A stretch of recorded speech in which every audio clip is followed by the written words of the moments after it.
They call it the dead hour, the stretch of time past midnight when the world feels hollow and wrong. I never used to believe in things like that, but after working the graveyard shift as a 911 dispatcher for 5 years, I've learned that strange things happen when the city sleeps. Most nights, I ignore it. I settle into the routine. The soft hum of monitors, the distant murmur of my coworkers' voices, the steady ring of calls from people in distress. It's my job to stay calm, to guide people through their worst moments. But tonight feels different. The office is quieter than usual. Too quiet. I take a sip of my now lukewarm coffee, staring at the dull glow of my screen. The other operators are scattered around the room, heads bowed, voices low. It's always the same: a drunk driver, a domestic dispute, an accidental dial. But there's something about tonight that makes my skin crawl, like I'm waiting for something to go wrong. I shake the feeling off and glance at the clock. 2:13 a.m. Then the light on my console blinks. Another call. Line 3. I press the button and bring the headset to my ear. 911. What's your emergency? Silence. Not unusual.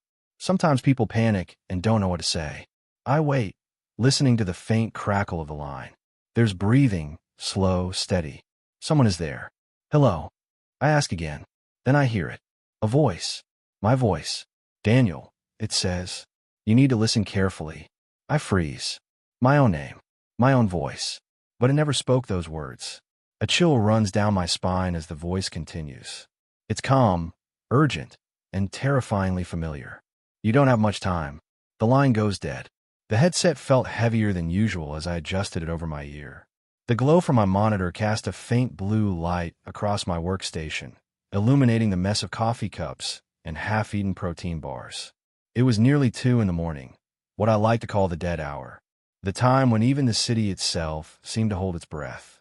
Most of the late-night calls were predictable. Drunks getting into fights, exhausted nurses calling in medical emergencies, the occasional burglar alarm going off. I was used to it.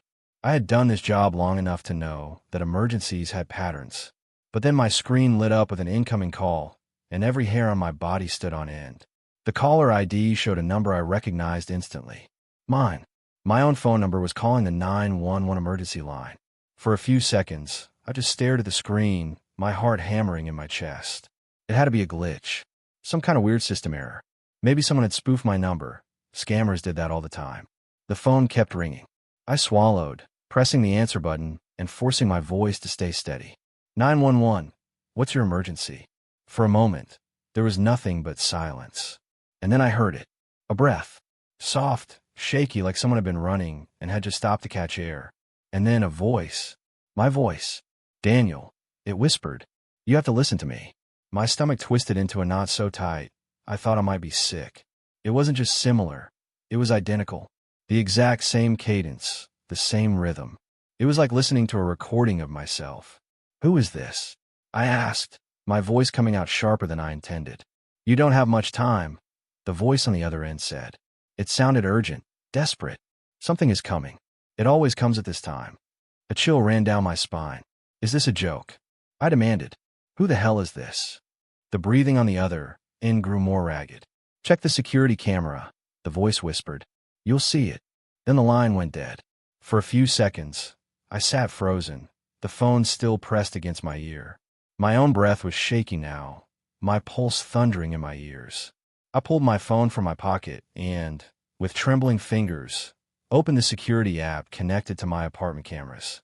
The live feed loaded, showing the familiar view of my front door. And then I saw it. The door was open. Just a crack. I didn't remember leaving it that way. I stared at the dark screen of my phone, my own number glaring back at me in the call log. My hands felt cold. That wasn't possible. It had to be some kind of glitch, a spoof number, a prank. But how? And why did the voice sound exactly like mine? Every breath, every inflection, perfectly mirrored. I exhaled, trying to steady myself. My shift wasn't over, and I had calls to answer. I needed to push this aside, but my fingers moved before I could stop them, tapping open my apartment security app. The live feed loaded slowly, the spinning circle on the screen making my pulse tick faster. Finally, the footage appeared. At first, everything looked normal. Just the dimly lit hallway outside my apartment door, the coat rack near the entrance, the the small glow of the kitchen nightlight. But then I noticed something. The front door. It wasn't shut all the way. A tiny gap of darkness ran along the edge, barely noticeable, but I knew for a fact I had locked it before leaving for work. I always double-checked. The city wasn't safe at night, and I wasn't careless. A sharp pulse of unease crawled up my spine. Maybe I had forgotten. Maybe I had been too tired and didn't close it properly. That had to be it. Still, I needed to be sure. I scrubbed back through the footage, rewinding to the moment I had left for work. There I was, dressed in my usual black hoodie and jeans, stepping out, pulling the door shut behind me. I watched as my hand reached for the lock, paused, then twisted it firmly into place. I had locked it. So how was it open now? A creeping tightness settled in my chest as I let the footage play forward. For a while, nothing happened. Just the still, empty apartment. Then, just past midnight, the screen flickered. A single frame glitched. And suddenly, the door was ajar. I rewound. Played again. The same thing. One frame, perfectly normal. The next, the door was open. No movement. No one walking in or out. Just a sudden shift, as if the universe had blinked and changed something when I wasn't looking. I swallowed hard. My heart was beating too fast now, but I wasn't done. I tapped further back in the footage, scanning frame by frame. And then, at 12:07 a.m., I saw something that made my breath stop. A figure, standing in the doorway. It was me. My mind refused to process what I was looking at. The person in the footage was identical to me. Same build, same posture. He was wearing a black hoodie, but it wasn't the one I had worn to work. This one looked off. The fabric was too smooth, almost blending into the shadows. His head was tilted slightly, his face turned toward the camera. But he wasn't moving.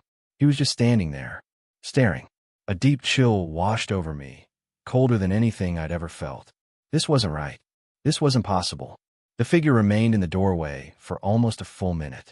Then, in the next frame, he was gone. The apartment was empty again, the door left open, just a crack. I felt sick. My phone vibrated in my hand, and I nearly dropped it. A new call was coming in. I didn't want to look. I already knew the number. It was mine. Again. I gripped the steering wheel tighter than necessary as I drove through the empty streets. The city felt different tonight. Too quiet, too still. My fingers trembled slightly as I checked my phone again. The last call sat there in my recent log, staring back at me like an open wound. Unknown caller. 2:37 a.m. Except it wasn't unknown. It was me. The voice had been my own. Identical. Every inflection, every pause. The way I spoke when I was exhausted. The slight rasp that crept in after too many hours on the clock. But that wasn't possible. I glanced at the digital clock on my dashboard. 2:52 a.m. I'd be home in 5 minutes. The warning echoed in my mind. Don't go home, Daniel. My knuckles were white against the wheel. It had to be a prank. A cruel, elaborate joke. Maybe someone had cloned my number. There were ways to do that, right? Spoofing. Voice modulation software. Some sick bastard trying to mess with me. But that didn't explain the security footage. I swallowed hard. The image was burned into my brain. My own face staring at the camera, standing in the doorway of my apartment. Same build, same uniform, but the expression off, like something trying too hard to look normal. I tried to push the thought away as I turned onto my street. A sharp crackle filled my ears as the radio cut out. Silence. The streetlights above flickered violently, then one by one, they went out. Darkness swallowed the road ahead of me. Only my headlights cut through the black, illuminating the rain-slick pavement. My heart pounded, so hard I could feel it in my throat. The phone rang. I nearly jumped out of my skin. I hesitated before answering. My fingers felt ice-cold against the screen. Hello. A breath. Then my own voice. You're making a mistake. A deep static hum swallowed the rest of the words before the line cut out. I slammed the brakes. The tires screeched against the wet pavement, but there was no one else on the road. I was alone, completely alone. Every muscle in my body screamed at me to turn around, go back to work, drive until sunrise. But something stronger, some stubborn, desperate need to prove this wasn't real, kept me moving forward. I pulled into the lot outside my apartment complex. My stomach dropped. The door to my unit was wide open. The hallway light above my entrance flickered weakly, buzzing like an insect caught in a trap. Cold air spilled out from the doorway, curling into the night like fingers reaching for me. My phone buzzed in my pocket. I didn't check it. I killed the engine and stepped out of the car, my boots echoing against the pavement. Every instinct told me to run, but my legs carried me forward. Slow, unsteady. I reached the open doorway and stepped inside. The air smelled wrong, stale, like something that had been shut away for too long. My apartment was dead silent, except for the faint hum of the refrigerator in the kitchen. I swallowed and flicked on the lights. The bulbs exploded. A loud pop, then complete darkness. Then the TV turned on by itself. The screen glowed an eerie blue, filling the room with ghostly light. A voice played through the speakers. My voice. And it was saying my name. I wasn't alone. The door to my apartment was wide open. I knew I had locked it before leaving for my shift. I always did. But now it stood there, slightly ajar, as if waiting for me to step inside. A slow, creeping dread curled up my spine. My fingers tightened around my phone. The call, the one from myself, echoed in my head. Don't go home, Daniel. But I was already here. The hallway leading into my apartment stretched ahead, dark and empty. The air smelled stale, like the place had been sealed off for weeks. I hesitated before stepping inside, my shoes barely making a sound against the floor. The living room was exactly as I'd left it. The couch slightly askew, the coffee table cluttered with unopened mail. The dim glow of the streetlights outside cast strange shadows against the walls. Then, the television flickered on. I spun around. The screen buzzed with static for a moment before clearing. At first, I thought it was just background noise, some late-night infomercial that had turned on by itself. But then I heard the voice. My voice. Daniel. My breath caught in my throat. The screen showed nothing but a black void, but the sound was unmistakable. It wasn't a recording. It wasn't a mistake. The voice coming from the speakers was mine. I reached for the remote, my fingers shaking. The volume button didn't work. The power button did nothing. The screen remained frozen in that eerie darkness, my voice still murmuring from within it. I took a step back, and then I saw it. In the reflection of the window beside the TV, I caught a glimpse of something standing in the hallway behind me. My heart slammed against my ribs. I turned sharply. Nothing. But when I looked back at the window, the figure was still there. It was me. Not a shadow. Not a trick of the light. It was me, standing just beyond the doorway, staring at me through the reflection. But something was wrong. The figure wasn't moving.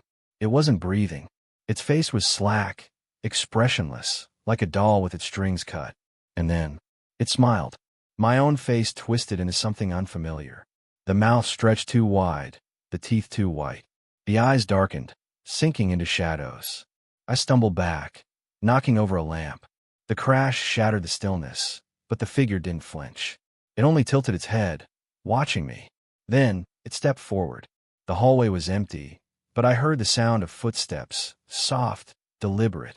I turned toward the doorway, my breath coming in quick, shallow gasps. A shape emerged from the darkness. I saw myself, but it wasn't me. It was wearing the same uniform, the same jacket, but the way it moved was all wrong. Too smooth, too controlled, as if it had practiced for a long time, but never quite got it right.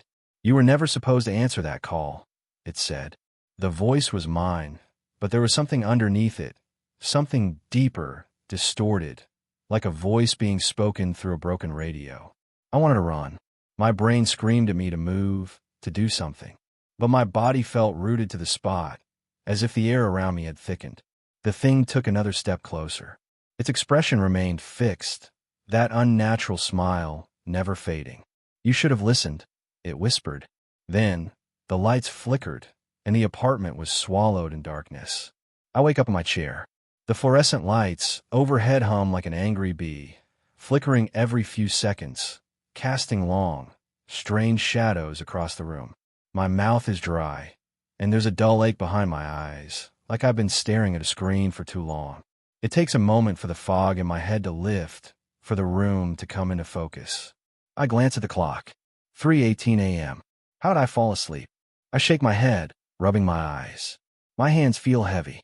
There's no way I fell asleep on the job. I never do that. I don't. I reach for my headset, the cold plastic against my fingertips grounding me. There's the usual buzz in the room.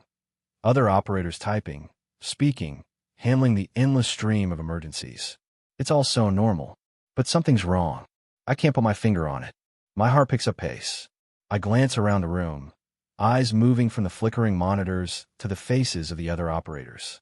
Their voices are steady, calm, completely absorbed in their work. I run my fingers through my hair, trying to shake off the unease crawling up my spine. Then, the phone rings. I jump, the sudden sound sharp stab in my chest. Without thinking, I press the button to answer. 911, what's your emergency? I say, my voice thick with sleep. There's a brief pause. A breath. Daniel. The voice on the other end is calm, almost too calm. I freeze. The voice. It's mine. Who is this? I manage to say, my throat tight. But I already know. I've known from the second I heard it. It's me. Or, it sounds like me. I told you to leave. The voice says, flat and distant. It's already too late. I blink, trying to steady my breathing. What are you talking about? I whisper. My mind is racing, heart slamming against my chest. Check your logs. The voice continues, its tone so detached it sends a chill down my spine. Check the call history. I don't respond. I feel like my chest is collapsing. My own breath feels too loud in my ears. I glance at the screen. The logs are already up. And there it is, right at the top. The number I called earlier tonight. My own. My stomach churns. I try to speak, but the words won't come. Instead, I stare at the phone in my hand, almost willing it to stop ringing. I swallow hard, willing myself to focus, to shake the sick feeling in my gut. The line goes dead. I freeze. My mind is racing in 1,000 different directions, none of them making any sense. I've heard it before, the voice that sounded like me. It was a trick, right? Some prank. Some horrible, twisted joke. I check my call history again. The log is the same. The call. My call. It's there, and it's real. Suddenly, I feel the weight of the room pressing in on me. My eyes dart to the other operators. None of them are looking at me. They're all absorbed in their work, as they always are. But I feel like they're watching. Like I'm the one who doesn't belong here. I need air. I need to leave. I stand up, the chair scraping against the floor. My heart is pounding so loudly I can barely hear myself think. I grab my coat, moving fast, but everything feels like it's in slow motion, the room spinning around me. I rush out of the building, the cold air slapping me awake. I don't know where I'm going. My feet move faster than my mind, like I'm being dragged along by something I can't control. I don't even remember walking to my car. My breath is visible in the night air, fogging up the windshield as I slide into the driver's seat. I need to go home. I need to see with my own eyes that everything's fine. But as I drive, the city feels different, empty in a way it shouldn't. The streetlights flicker like they're struggling to stay on, the rain-slicked pavement gleaming under the dim glow. The hum of the car engine is the only sound I hear. And then my phone rings. I don't need to look at the screen. I know. It's me. I don't answer. But the call doesn't stop. It rings and rings, a constant, heavy reminder of something I can't escape. The same voice. My voice. You're making a mistake. It says calm, too calm. I grip the wheel tighter, my knuckles white. Stop it. Just stop it. I pull into my driveway, barely noticing the headlights cut through the darkness. The house looms ahead, the front door barely visible in the shadows. It's open. I freeze, my foot on the brake. The door. It's wide open. I don't remember leaving it that way. I don't even remember unlocking it. I don't want to go inside. Every instinct is screaming at me to turn around, to leave, to get as far away as I can. But I can't. I have to know. I get out of the car, my feet dragging. My breath comes faster now, short, uneven. My heart is a drumbeat in my chest. I can't explain it. This feeling of being watched, being followed. I step inside. The lights flicker as I pass through the entryway. The air feels heavy wrong. The silence presses in on me, suffocating. I reach for the light switch, but when I turn on, it doesn't help. The room is still shrouded in darkness. And then the television clicks on. It's me. Or at least it looks like me. I'm standing there, on the screen, eyes wide, breath shallow. But the expression on my face is wrong. It's too knowing, too calm. I stumble back, heart in my throat, gasping for air. I don't understand. I can't understand. And then I hear it. A step. The floorboards creak behind me. I turn, and there, standing in the doorway, is me. But it's not me. Not really. The figure is wearing the same clothes, the same face. But his eyes, they don't look like mine. They're too dark, too hollow. I open my mouth, but the words get stuck in my throat. The thing, my double, stares at me with a calmness that chills me to the bone. You were never supposed to answer the call.